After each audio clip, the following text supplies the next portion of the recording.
ಕೊಟ್ಟಿದ್ದು. ಅಲ್ಲಿ ಭಾಳ ದಿನದಿಂದ ಸ್ವಲ್ಪ ರೈತರ ಸಮಸ್ಯೆ ಇತ್ತು. ಕೆಲಸ ಭಾಳ ನೆನೆಗುದಿ ಬಿದ್ದಿತ್ತು. 535 ಕೋಟಿ ರೂಪಾಯಿದು 535 ಕೋಟಿ ರೂಪಾಯಿನ ಕೆಲಸ. ಸತ್ಯಗಾಲ ಟು ಇಗ್ಲೂರು ಬ್ಯಾರೇಜು ನೇರವಾಗಿ ಯಾವ ಪಂಪು ಇಲ್ಲದೇನೆ ನೀರು ಬರೋಂಥದ್ದು ಇಡೀ ನಮ್ಮ ರಾಜ್ಯದಲ್ಲೇ ಇಲ್ಲ ಅಂತ ಒಂದು ಯೋಜನೆ. ಸುಮಾರು 16 ಕಿಲೋಮೀಟರ್ ಅಷ್ಟು ಟನಲಲ್ಲೇ ನೀರು ಬರ್ತಾ ಇದೆ. ಆ ರೀತಿ ಒಂದು ಕಾರ್ಯಕ್ರಮವನ್ನು ಮಾಡಿ ಈಗಾಗಲೇ ಕೆಲಸನೂ ಕೂಡ ನಾವು ಮೆಗಾ ಇಂಜಿನಿಯರಿಂಗ್ವರೆಗೂ ಮಾಡ್ತಾ ಇದ್ದಾರೆ. ನಾವೆಲ್ಲ ಹೋಗಿ ಟನಲ್ ಒಳಗಡೆ ಹೋಗಿ ಬಂದು ಇನ್ನೊಂದು 600 ಮೀಟ್ರ್ ಮಾತ್ರ ಕೆಲಸ ಆಗಬೇಕಾಗಿದೆ. 600 ಮೀಟ್ರ್ ಆದ ತಕ್ಷಣ ಅದು ಮಿಕ್ಕಿದ ಕವರಿಂಗನ್ನ ರೆಡಿ ಮಾಡ್ತಾರೆ. ಆಮೇಲೆ ಅದು ಔಟ್ಲೆಟಲ್ಲಿ ಯಾರೊಬ್ಬ ರೈತ ತೊಂದರೆ ಮಾಡ್ತಿದ್ದ, ಆತ ಕೂಡ ಮಾತಾಡಿ ಆತನು ಕೂಡ ಒಪ್ಪಿಗೆ ಆಗಿದೆ. ಆ ಏನು ಸ್ಟಾರ್ಟಿಂಗ್ ಪಾಯಿಂಟ್ ಅಲ್ಲಿ ಒಬ್ಬ ರೈತ ಜಮೀನು ಕೊಡೋದಿಲ್ಲ ಅಂತ ಹೇಳಿದ್ದ, ಆತನಿಗೂ ಕೂಡ ಒಪ್ಪಿಸ್ಬಿಟ್ಟು ಬಂದಿದ್ದೇವೆ. ಸೊ ಅಲ್ಲೂ ಕೆಲಸ ಪ್ರಾರಂಭ ಆಗ್ತದೆ. ಸೊ ಇದು ನಿಮ್ಮ ವಿಶೇಷವಾಗಿ ಚನ್ನಪಟ್ಟಣಕ್ಕೆ ಇಡೀ ಸಂಪೂರ್ಣವಾಗಿ ಕಣವ ಮತ್ತು ಬೇರೆ ಎಲ್ಲೆಲ್ಲಿ ನಾವು ರಾಮನಗರ ಜಿಲ್ಲೆಗೆ ಸಂಬಂಧಪಟ್ಟಂತೆ ಕೆಲವು ಕನಕಪುರ ಭಾಗ, ಕೆಲವು ರಾಮನಗರ, ಮಾಗಡಿ ಎಲ್ಲ ಕಡೆನೂ ನೀರು ಬರುವಂಥ ಒಂದು ವ್ಯವಸ್ಥೆನ, ಕೆರೆ ತುಂಬುವಂಥ ವ್ಯವಸ್ಥೆನ, ಅಂತರ್ಜಲವನ್ನು ಹೆಚ್ಚಿಸುವಂಥದ್ದು, ಕುಡಿಯೋ ನೀರು ಕೊಡುವಂಥ ಏನು ಕಾರ್ಯಕ್ರಮ ಇದೆ. ಸುಮಾರು 3.5 TMC 3.3 TMC ಅದು ಲೆಕ್ಕ 3.5 TMC ಅಷ್ಟು ಬರ್ತದೆ. ಇದು ನಮ್ಮ ಜಿಲ್ಲೆಗೆ ಭಾಳ ವಿಶೇಷವಾದಂಥ ಒಂದು ಯೋಜನೆ. ಸೊ ನಾವು ತಮಿಳುನಾಡಿಗೆ 177 TMC ಕೊಡ್ತೀವಿ, ಅದರಲ್ಲಿ 3.3 TMC ಇಲ್ಲಿಗೆ ಬರ್ತದೆ. ಅಂದರೆ ಇದರ ಮಹತ್ವ ಎಷ್ಟಿದೆ ಅನ್ನೋದು ತಾವು ಅರ್ಥ ಮಾಡ್ಕೊಳ್ಬೇಕು. ಸೊ ಹಿಂದೆ ನಾನು ಮಂತ್ರಿ ಆಗಿದ್ದಾಗ ಅದನ್ನು ಕಾರ್ಯರೂಪಕ್ಕೆ ಪ್ರಾರಂಭ ಮಾಡಿದ್ದೆ. ಬಹುಶಃ ಈಗ ಆದಷ್ಟು ಜಲ್ದಿ ಅದನ್ನು ಲೋಕಾರ್ಪಣೆ ಮಾಡಲಿಕ್ಕೆ ನಾವೆಲ್ಲ ಕಾರ್ಯಕ್ರಮವನ್ನು ರೂಪಿಸಿದ್ದೇವೆ. ಹೋಗಿ ವಿಸಿಟ್ ಕೊಟ್ಬಿಟ್ಟು ಬಂದಿದ್ದೇವೆ. ಈಗ ಸುಮಾರು 500 ಚಿಲ್ಲರೆ ಕೋಟಿ ರೂಪಾಯಿ ನಾವು ಎಲೆಕ್ಷನ್ ಮುಂಚಿತವಾಗಿ ಮಂಜೂರಾತಿಯನ್ನು ಮಾಡಿದ್ದು. ಕೆಲವು ಕೆಲಸಗಳು ನೆನಗುದಿಗೆ ಬಿದ್ದಿತ್ತು.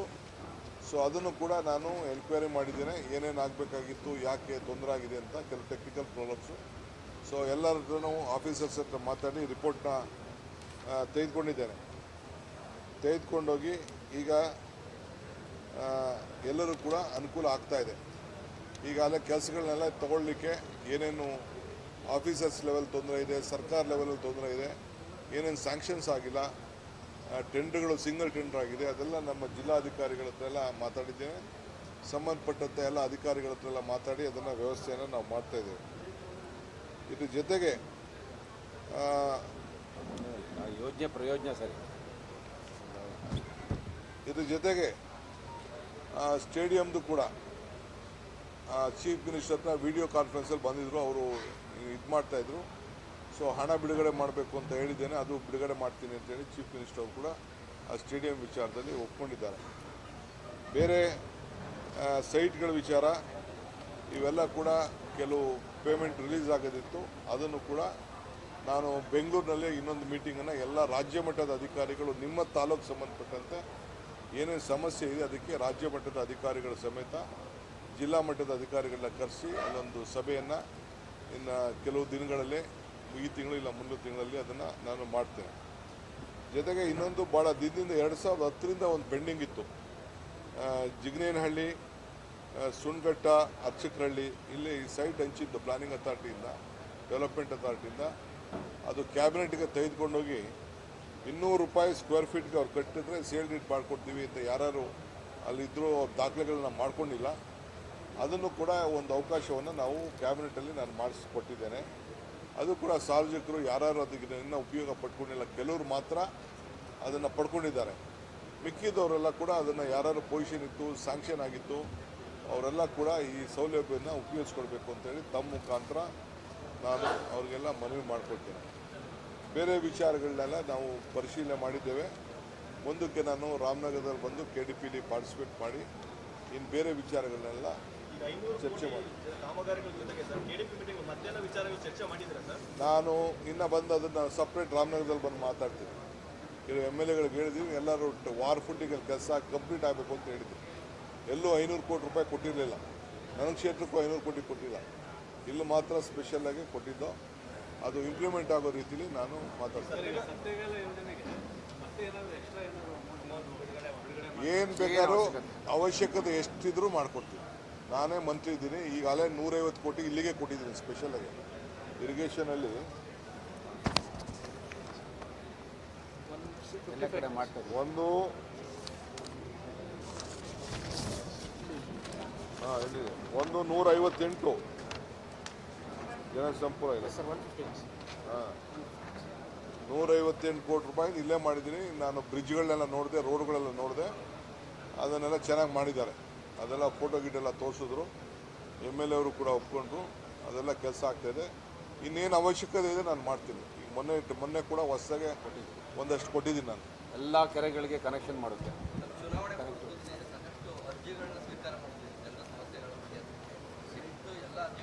ಅದೆಲ್ಲ ರಿವ್ಯೂ ಮಾಡ್ತಾ ಇದ್ದೀನಿ. ಪ್ರತಿಯೊಂದೂ ಅರ್ಜಿಗಳನ್ನು ರಿವ್ಯೂ ಮಾಡ್ತಾ ಇದ್ದೀನಿ. ಇಲ್ಲಿ ದೇವಸ್ಥಾನಗಳಿಂದ ಹಿಡಿದು ಇಂಡಿವಿಜುವಲ್ ಅರ್ಜಿಗಳಿಂದ ಹಿಡಿದು 2,500 ಮನೆ ಇನ್ನೂ ಉಳ್ಕೊಂಡಿದೆ. ಯಾರ್ಯಾರು ಮನೆ ಬೇಕೋ ಅವ್ರಿಗೆಲ್ಲ ಕೊಡಬೇಕು. 5,000 ಮನೆ ಮುಂಜೂರಾಗಿದೆ. 2,500 ಮಾತ್ರ ಅರ್ಜಿ ಹಾಕ್ಕೊಂಡಿದ್ದಾರೆ, ಫೌಂಡೇಶನ್ ಹಾಕ್ಕೊಂಡಿದ್ದಾರೆ. ಆ ಫೌಂಡೇಶನೆಲ್ಲ ನಾವು ಹಾಕೋಕ್ಕಾಗಲ್ಲ, ಅವರೇ ಮಾಡ್ಕೋಬೇಕು. ಯಾರ್ಯಾರಿಗೆ ಹಾಕ್ತಾರೆ ಅದ್ರ ಕೊಡೋಕ್ಕೆ ಮಾಡ್ತೀನಿ. ಒಂದು ಬೆಂಗಳೂರಲ್ಲಿ ನಮ್ಮ ಜಮೀರ್ ಖಾನ್ ಅವರ ಅಧ್ಯಕ್ಷತೆಯಲ್ಲಿ ಅವರು ಕೆಲವರು ಇದನ್ನು ಮನೆಗಳನ್ನ ಅಪಾರ್ಟ್ಮೆಂಟ್ ಕಟ್ತೀವಿ ಅಂತ ಹೇಳಿದ್ರು, ಹೈ-ರೈಸ್ ಬಿಲ್ಡಿಂಗ್ ಅಂತ ಹೇಳಿದ್ರು. ಅದನ್ನು ಬೆಂಗಳೂರಲ್ಲಿ ಮೀಟಿಂಗ್ ಮಾಡ್ತೀನಿ. ನಾನು ಏನೇನು ನಾವು ಮಾತು ಕೊಟ್ಟಿದ್ದು ಎಲೆಕ್ಷನ್ ಟೈಮಲ್ಲಿ ಎಲ್ಲ ಪಟ್ಟಿ ಹಾಕ್ಕೊಂಡು ಎಲ್ಲ ಇಲಾಖೆದು ರಿವ್ಯೂ ಮಾಡಿದ್ವಿ. ಎಲ್ಲ ಅವ್ರದ್ದೇ ಬಿಡಿ, ನಾವೇನು ಇವರು ಮಾಡಿಲ್ಲ, ನಾವೇನು ಮಾಡಿಲ್ಲ. ಬಿಡಪ್ಪ ಅವ್ರು ಯಾಕೆ ಯಾವಾಗ ಹೇಳಿದ್ರು ಏನು ಹೇಳಿಲ್ಲ. ಅಪ್ಪ ಅವರು ಮಲಗಿರೋನ್ನ ನೀನು ಯಾಕೆ ಎಬ್ಬಿಸ್ತಾ ಇದ್ದೀವಿ? ಅವ್ರನ್ನ ರೆಸ್ಟ್ ತಗೊಳ್ತಾ ಇದ್ದಾರೆ. ರೆಸ್ಟ್ ತಗೊಳ್ಳೋರಿಗೆ ನೀನು ತೊಂದರೆ ಕೊಡ್ಬೇಡ. ನೋಡಪ್ಪ, ನಾನು ರಾಮನಗರ ಇದನ್ನು ಸಪ್ರೇಟ್ ಸಬ್ಜೆಕ್ಟ್ ಮಾಡಬೇಕು. ಇದು ನಾನು ಮಾಡೋದಲ್ಲ, ಇದು ಕುಮಾರಸ್ವಾಮಿ ಅವರು ನೋಟಿಫಿಕೇಶನ್ ಮಾಡಿದ್ರು. ಬಿಡದಿ ಬೇರೆ ಬೇರೆ ಕಡೆ ಎಲ್ಲ ಬೈರಮಂಗಲ ಎಲ್ಲ ಮಾಡಿದ್ರು. ಅವರೇ ಡಿನೋಟಿಫೈ ಮಾಡ್ಬೋದಾಯ್ತು. ಡಿನೋಟಿಫೈ ಮಾಡೋಕ್ಕೆ ನಾನು ತಯಾರಿಲ್ಲ. ಬಟ್ ನಮ್ಮ ಜಿಲ್ಲೆ ಜನ ಅವರು ಆಸೆ ಕಳ್ಕೊಳ್ತಾರೆ. ಅವ್ರು ಏನು ಯೋಚನೆ ಮಾಡಿದ್ದಾರೆ ಅದಕ್ಕಿಂತ 2ರಷ್ಟು 3ರಷ್ಟು ಬೆಲೆ ಬರೋ ರೀತಿಯಲ್ಲಿ ಮಾಡೋಂಥ ಕೆಲಸ ನಂದು. ಇದು ಗ್ರೇಟರ್ ಬೆಂಗಳೂರು, ಇಡೀ ಬೆಂಗಳೂರಿಗೆ ಒಂದು ಮಾದರಿ. ಇವತ್ತೇನು ನಮ್ಮ ಜಯನಗರ ಮಾದರಿ, ಸದಾಶಿವನಗರ ಮಾದರಿ ಅಂತಾರಲ್ಲ, ಅದಕ್ಕಿಂತ ಒಳ್ಳೆ ಮಾದರಿಯಾದಂಥ ಒಂದು ಪರಿಸರ ವ್ಯವಹಾರನ ಅಲ್ಲಿ ನಮ್ಮ ರೈತರಿಗೆ ಅವರ ಆಸ್ತಿ ಮೌಲ್ಯಕ್ಕೆ ಅನುಕೂಲ ಆಗೋಂಥ ಕೆಲಸ ಮಾಡ್ಕೊಳ್ಳೋದು ನಂದು.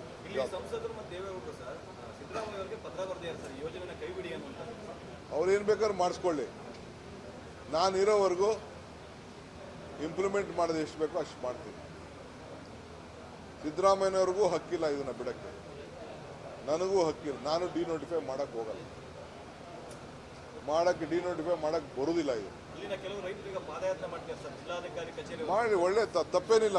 ಅವ್ರು ಹೋರಾಟ ಮಾಡಿದ್ರೆ ನಾನು ತಪ್ಪೇನಿಲ್ಲ. ಅವರು ಜಾಸ್ತಿ ದುಡ್ಡು ಕೊಡಿ ಅಂತ ಕೇಳಿದ್ರು ತಪ್ಪೇನಿಲ್ಲ. ಅವ್ರಿಗೆ ಮುಂದಕ್ಕೆ ಅವ್ರ ಮಕ್ಕಳ ಕಾಲಕ್ಕೆ ಅರ್ಥ ಆಗ್ತದೆ, ಅವ್ರ ಕಾಲಕ್ಕೂ ಅರ್ಥ ಆಗ್ತದೆ. DK ಶಿವಕುಮಾರ್ ಅವರು ಇಲ್ಲಿ ಒಳ್ಳೆ ಕೆಲಸ ಮಾಡಿದ್ದಾರೆ. ಅದನ್ನು ಆಮೇಲೆ ನಾನು ಮಾತಾಡ್ತೀನಿ. ಅದಕ್ಕೂ ಒಂದಿನ ಬರ್ತಾ ಇದ್ದೀನಿ, ರಾಮನಗರಕ್ಕೆ ಬಿಡದಿಗೆ ಬರ್ತಾ ಇದ್ದೀನಿ. ರೈತರನ್ನೆಲ್ಲ ಕರೆಸಿ ಮಾತಾಡ್ತೀನಿ. ಅವ್ರೇನು ಅವರ ನೋವು, ದುಃಖ, ದುಮಾನ, ಆತಂಕ ಏನಿದೆ ಅದನ್ನೆಲ್ಲ ಕೇಳ್ತೀನಿ. ಬೆಂಗಳೂರು ದಕ್ಷಿಣ ಜಿಲ್ಲೆ ಹೆಸರು ಎಲ್ಲಿ ಬಂದಿದೆ? ಮುಹೂರ್ತ ಫಿಕ್ಸ್ ಮಾಡ್ತಾ ಇದ್ದೀನಿ.